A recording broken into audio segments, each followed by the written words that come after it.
There is a community in Tennessee where nobody has used money since 1971.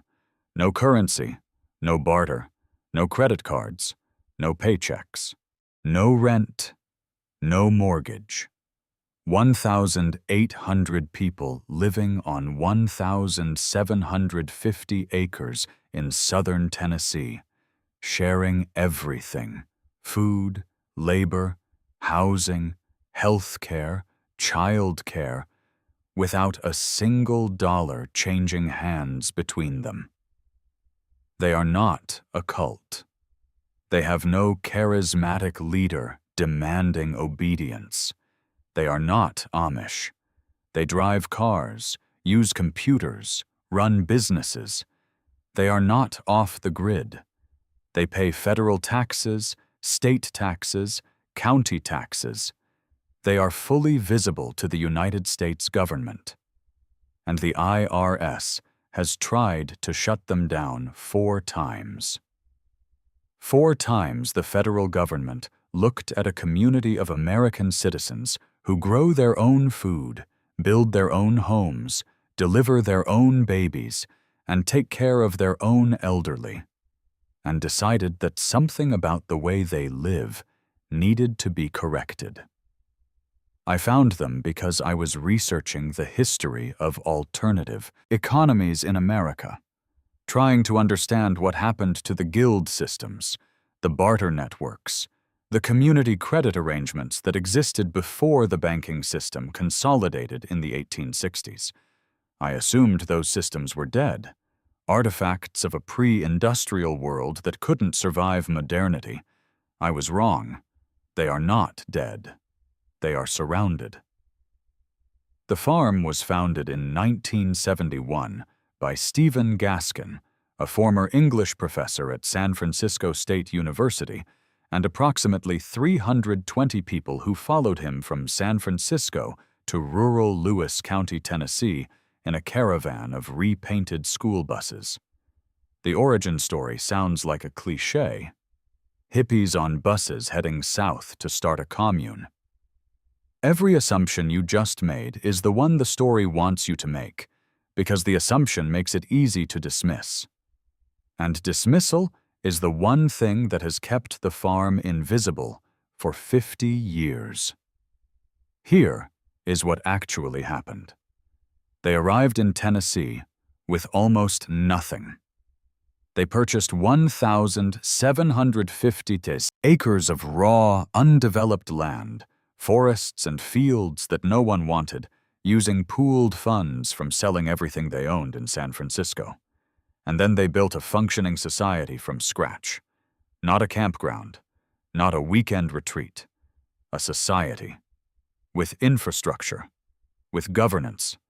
With an economy. In the first 5 years, they constructed over 200 buildings. They cleared and farmed 400 acres. They built their own water system, their own electrical grid, their own telephone network. They established a school. They built a clinic that evolved into a full midwifery center. The Farm Midwifery Center, which has delivered over 3,000 babies and maintains a safety record that rivals any hospital in Tennessee. Ina May Gaskin, Stephen's wife, became the most famous midwife in America. Her book, Spiritual Midwifery, published in 1975, has been translated into dozens of languages and is still used in midwifery programs worldwide.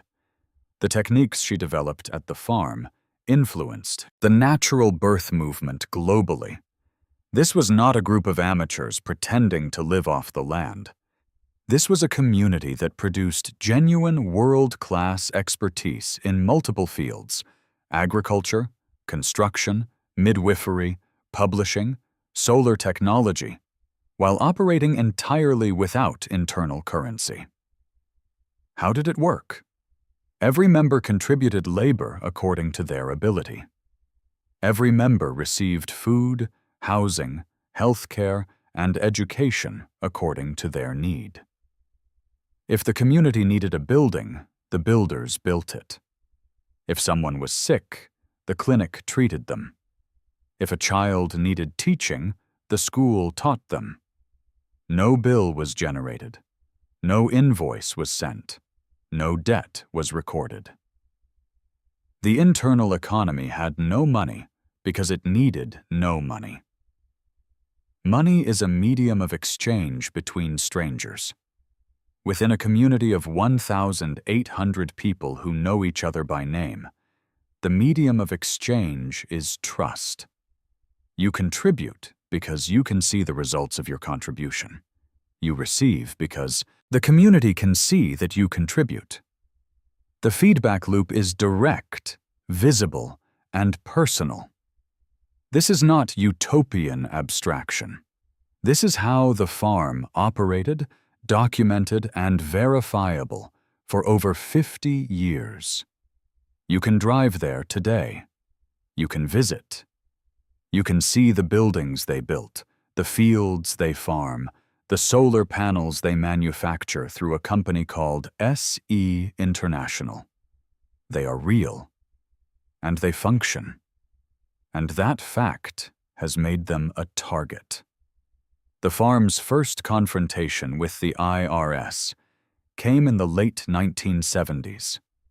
The problem was simple and structural. The IRS is designed to tax individuals. The farm had no individuals, economically speaking. No one earned a wage. No one had personal income. The community held everything collectively.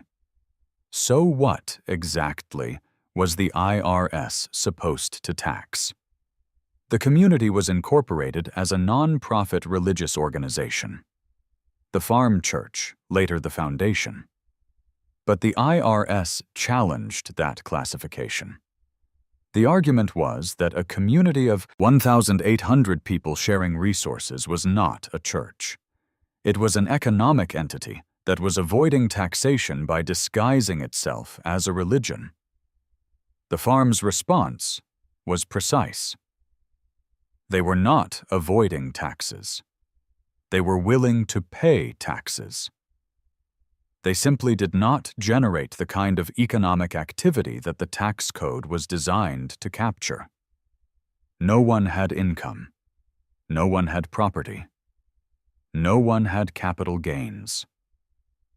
The community owned everything. The community earned everything. If the IRS wanted to tax the community, it could. But it would need to invent a mechanism for doing so, because the existing code assumed that every American was an individual economic actor, and the farm had 1,800 people who simply were not. This was not evasion.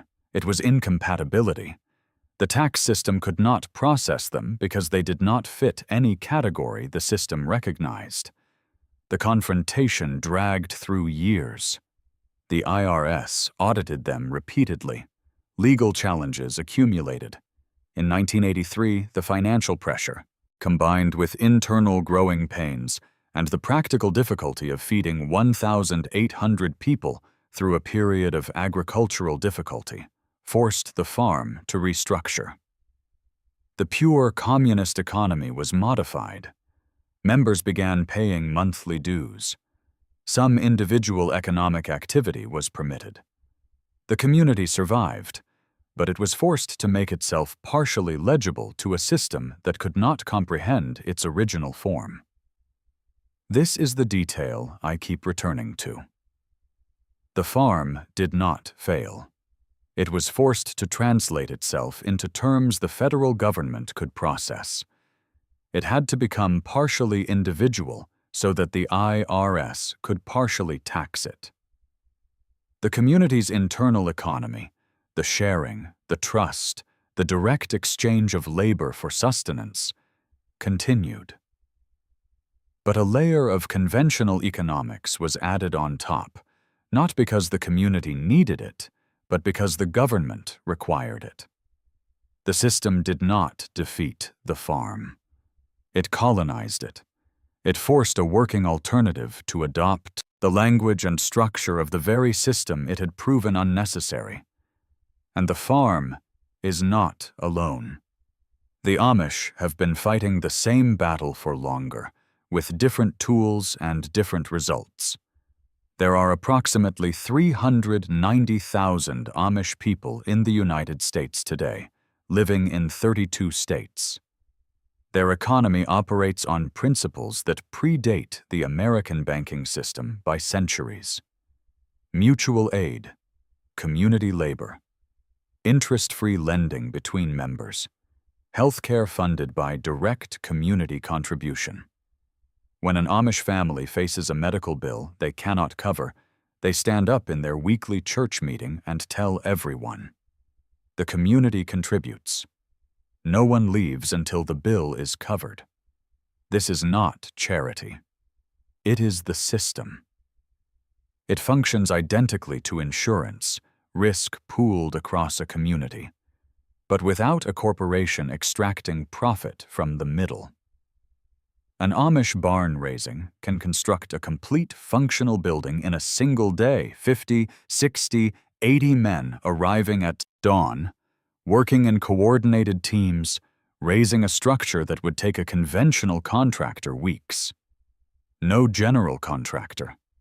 No subcontractor invoices. No construction loan at 7% interest.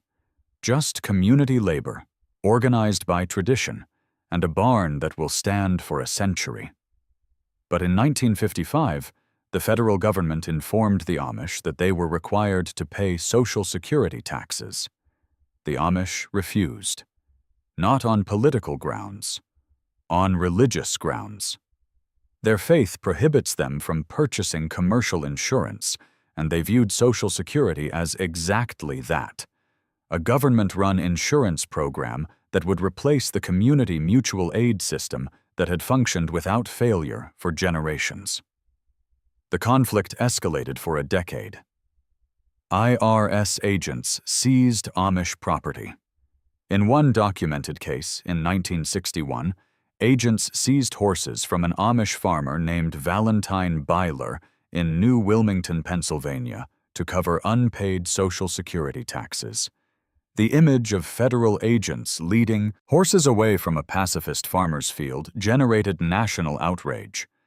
Congress finally granted the Amish an exemption in 1965 through the Social Security Amendments Act. But the exemption is not automatic. Every Amish individual must file IRS Form 4029, Application for Exemption from Social Security and Medicare Taxes and Waiver of Benefits. They must waive all future benefits. They must prove membership in a recognized religious sect, and the exemption can be revoked. Let me repeat that. A community that has provided its own health care, its own elder care, its own disability support, and its own death benefits for over 300 years, without a single bankruptcy, without a single government bailout, without a single dollar of external funding, must file paperwork with the federal government for permission to continue doing so. They pay every other tax: income tax, property tax, sales tax. They contribute to roads, schools, and public services they rarely use. They ask only to be exempted from a system that replaces something they already have and that works better. And they had to go to court to get it. The fact that they had to fight proves the old system was made illegal by default. The fact that they still function proves the old system works. Both facts exist simultaneously, and the tension between them tells you everything about the relationship between alternative economies and the state. I assumed this was an American story. It is not. The pattern is global. In 1956, a Catholic priest named José María Arizmendi Arrieta founded a small cooperative in the Basque region of Spain. The town was called Mondragon. The cooperative made paraffin heaters. Today, the Mondragon Corporation is the largest cooperative enterprise in the world.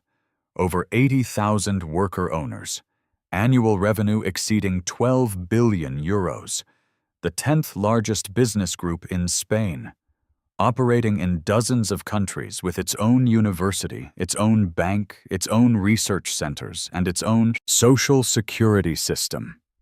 Every worker is an owner. Decisions are made democratically. One worker, one vote, regardless of position. The ratio between the highest paid and lowest paid worker is capped at 6-to-1. In a conventional corporation, that ratio is routinely 300-to-1 or higher. When the 2008 financial crisis devastated Spain, unemployment reached 26% nationally. Mondragon did not lay off workers. The cooperatives voted to reduce everyone's hours and redistribute labor rather than eliminate jobs. No bailout was needed. No government intervention was required. The system absorbed the shock internally through democratic decision, the way an immune system handles a virus, not by amputating the limb, but by mobilizing the entire body. And here is what matters for this investigation. Mondragon has its own bank, Laboral Kutxa, which operates on cooperative principles. Profits are redistributed to members. Interest rates are set by democratic vote. The bank exists to serve the cooperative, not to extract from it. The Spanish government has attempted to regulate Mondragon into conventional corporate structure multiple times. European Union competition law has created constant friction with the cooperative model because the model does not behave like a corporation. It does not maximize shareholder returns. It does not concentrate wealth. It does not produce the kind of economic activity that regulators are designed to measure and tax. Sound familiar? The farm could not be processed by the IRS because it had no individual income. The Amish could not be processed by Social Security because they had no need for government insurance. Mondragon cannot be processed by EU competition law because it does not behave like a corporation. 3 systems, 3 continents, 3 centuries of combined operation, all functional, all successful, and all forced to fight, accommodate, or partially transform themselves to survive inside a regulatory framework designed for something else entirely. I want to name what connects these communities, because it is not what most people assume. The common thread is not anti-capitalism. The farm sells products. The Amish run profitable businesses. Mondragon competes in global markets. They are not opposed to economic activity. They are opposed to economic extraction, the removal of value from a community by an external institution that contributed nothing to the value's creation. A bank that lends money to a home builder and charges interest for 30 years is extracting value. The bank did not build the house. The bank did not cut the lumber. The bank did not design the structure or pour the foundation. The bank created a ledger entry and charged for it. For 30 years. An Amish barn raising involves no extraction. The community contributes labor. The community benefits from the barn. The value created stays inside the system that created it. Nothing leaks. The farm's internal economy involved no extraction. Labor was exchanged for sustenance directly. No intermediary took a percentage. No institution grew larger while the participants grew poorer. Mondragon's cooperative structure involves no extraction. Profits are redistributed to the workers who generated them. The ratio between highest and lowest pay is capped by democratic vote. The system is designed to prevent accumulation at the top. Extraction is the variable. Every alternative that eliminates extraction, that keeps value inside the community that creates it, faces regulatory pressure, legal challenge, or institutional friction. Not because the alternative fails, because the alternative demonstrates that the extraction is unnecessary. And unnecessary extraction, once it becomes visible, becomes intolerable to the people being extracted from. This is why the IRS audited the farm. This is why federal agents seized Valentine Byler's horses. This is why the EU pressures Mondragon, not because these systems threaten the economy, because they threaten the assumption that the economy requires intermediaries. If 1,800 people in Tennessee can live without money, what exactly is money for? If 390,000 Amish can provide their own health care without insurance companies, what exactly are insurance companies for? If 80,000 workers in Spain can run a €12 billion enterprise without shareholders, what exactly are shareholders for? These are not rhetorical questions. They are engineering questions. And the answers are visible to anyone willing to drive to Tennessee, or to Pennsylvania, or to the Basque Country, and look. I need to be honest about the limitations. The farm nearly collapsed in 1983. The pure collective economy could not sustain a community that had grown beyond its agricultural capacity during a period of poor harvests. The restructuring was necessary. Pure communalism is vulnerable to free rider problems, to leadership failures, to the simple reality that groups larger than a few hundred people struggle to maintain the personal accountability that makes trust-based economies work. The Amish system functions within small, closed, religiously homogeneous communities. It does not scale to 330 million people of diverse backgrounds and beliefs. The social pressure that enforces contribution, the knowledge that your neighbors are watching, is not replicable in a city of strangers. Mondragon has faced internal tensions. Some cooperatives have hired non-owner temporary workers, creating a two-tier system that contradicts the cooperative principles. Growth has pushed the organization toward conventional management practices. The ideal and the reality are not always aligned. I am not suggesting that any of these models can simply replace the existing system. They cannot. The world is too large, too complex, too interconnected for a single alternative to serve everyone. But I am noting that every time an alternative demonstrates viability, every time a community proves that extraction is not necessary, the system responds not by studying the alternative, but by pressuring it to conform. And that response tells you more about the system than any economic textbook ever will. I drove to the farm last spring. It is not what I expected. It is not a museum. It is not a monument to the 1970s. It is a functioning community with dirt roads and solar panels and children playing in yards that their grandparents cleared with hand tools 50 years ago. I sat with a man in his 70s who had been there since the buses arrived in 1971. He had built his own house. He had delivered his own children with the help of the midwifery center. He had grown food, taught school, repaired engines, and built solar collectors. He had lived over 50 years without a mortgage, without a car payment, without a credit card, without a medical bill. I asked him the question I had been carrying for months. What do you know that the rest of us have forgotten? He did not answer with philosophy. He did not quote Marx or Thoreau or anyone else. He said something so simple that I wrote it down because I knew I would forget it otherwise. He said, "We just never agreed to the part where someone else gets rich off your work. That is the part you are supposed to agree to." We never did. I think about the guild system, the carpenters and masons and furniture makers of the 1700s and 1800s who operated on fair pricing, community credit, and mutual obligation. I think about the tally sticks that ran England's economy for 7 centuries with no bank between debtor and creditor. I think about every system from before the transition that kept value inside the community that created it.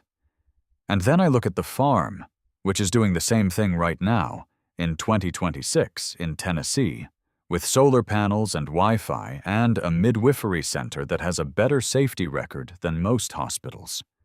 They did not read about the old system in an archive. They reinvented it, independently. Because the logic of community-based economics is not historical trivia. It is engineering. It is what happens when a group of people sits down and asks, what do we actually need, and how do we provide it without letting someone outside the community profit from our labor? The answer turns out to be remarkably simple. You need food. Grow it. You need housing. Build it. You need health care. Train for it. You need education. Teach each other. You need none of the intermediaries who currently stand between you and every basic human necessity, taking a percentage of each transaction for the service of standing there. The system is not mandatory because it works. The system is mandatory because the alternatives do. The farm knows this. The Amish know this. Mondragon knows this. Every community that has ever organized itself around direct provision rather than financial extraction has discovered the same thing. The thing that Thomas Jefferson could not access in the Carpenter's Rule Book, the thing recorded on tally sticks that were burned in the furnaces beneath Parliament, the thing that was systematically removed from American life during the same decades that the census was destroyed. The guilds were dissolved, and the banking system consolidated. The thing is not complicated. The thing is this: you do not need permission to take care of each other. You do not need a bank between your labor and your bread. You do not need a corporation between your illness and your treatment. You do not need a government form to authorize what human beings have done for each other since before money existed. But you do need permission now. Because the system that replaced community economics made itself the law. And the law says you must file Form 4029. The law says you must restructure your commune to generate taxable individual income. The law says your cooperative must comply with competition regulations designed for corporations you are not. The law does not say you cannot live without money. The law says you must ask permission first. And the fact that you must ask, the fact that living without extraction requires a federal exemption, a legal battle, or a 50-year negotiation with the IRS, tells you exactly what the system is protecting. Not you, not the economy, the extraction. The man in Tennessee has lived 50 years without it. His house is standing. His children are healthy. His community is intact. He has no debt, no mortgage, no death pledge, no monthly payment to anyone for the privilege of being alive. And somewhere in Washington, a filing cabinet holds the forms that say he needs permission to keep doing what he has done since 1971. The forms remember what the system cannot admit. The alternatives remember what the textbooks erased. And a community in Tennessee is still living proof that everything they told you was necessary was only necessary for them.